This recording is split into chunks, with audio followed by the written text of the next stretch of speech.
Okay, so you're going to love this, by the way. Before I share with you the exact two things or the three things maybe you need to do to keep your customers staying for longer, I must say that this is only going to work if your current offer is profitable, because if it's not, it's just going to affect your whole funnel. The question you need to ask yourself is the current offer that you have right now, well, the first available offer that you give to your client, can you make that as long as possible?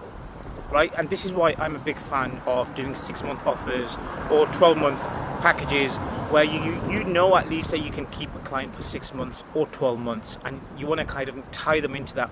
And to be fair, you get better results when you stick with someone for 6 or 12 months. So like, this is why it's so important to do that, because let's just say if you're selling something that's, you know, worth a month, or you're doing something low ticket, or you're doing something for 3 months, well, you're just making your job harder for yourself.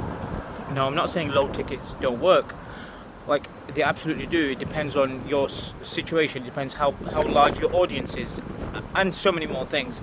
But I'm just like talking in general terms, that you want to have a 6-month or a 12-month, keep them in there as long as possible. Of course, you have to get them results, because look, if you're not going to get results for people, they're just not going to stay. So that's the first thing you want to do, is you want to make sure, like, what can I do to keep this person as long as possible? Then the second thing you want to do is have back-end offers. So, like, recently, there's a few people I've been helping, and on the back end, they do like retreats, or they do like events. Because then what happens is, let's just say somebody came in the fitness space, you've helped them lose weight. Well, maybe after 6 months or 12 months, they might not want to pay you for coaching. But guess what? You now have, let's just say you do a retreat in Marbella, or in Spain, or in Lake District. Well, now they are going to want to be part of that. And because they're on your database, for you, it's just, hey, I'm looking to do this fitness retreat, or whatever it is that you're looking to do, and would love to have you, you know, would you be interested? And of course people are going to say yes, because people love experiences.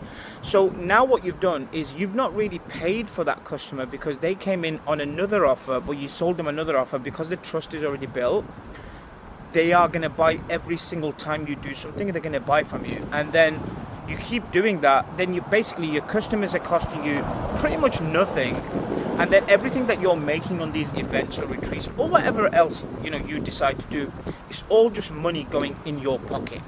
So let me like kind of round this off. To keep your customers staying longer with yourself, the first thing you want to do is bring them into a longer offer, so they stay with you as long as possible, ideally like 6 months to 12 months. And then on the back end of that, you want to create more offers depending on what you want to do, you know, where you feel more aligned to. Like, I know a lot of fitness coaches, like they want to do fitness retreats, and they want to do things in, you know, abroad or whatever it might be, like in Thailand or whatever. So saying all this to say, that's what you want to do to keep the retention high, and keep your customers longer. Just one thing I should add on to this. Let's say your customers are, you know, your clients are coming in, your leads are coming in, and eventually they buy, they become clients, and they pay you monthly. What you also want to do is, from avoiding people falling off, get them to pay you like the full 6 month or 12 month upfront, or give them a discount for doing that. Just by you changing that into your business model, like, you're going to avoid so many problems, and you're going to avoid people falling off after month 3 or 4 just because one of their cards got declined or something like that. So yeah, go and do that. Now, if you feel like you need help with your business, your online business, and you don't know what the constraint is and you want me to have a look at it, you're more than happy to apply. Come and see me in Manchester. I'll be more than happy to help you.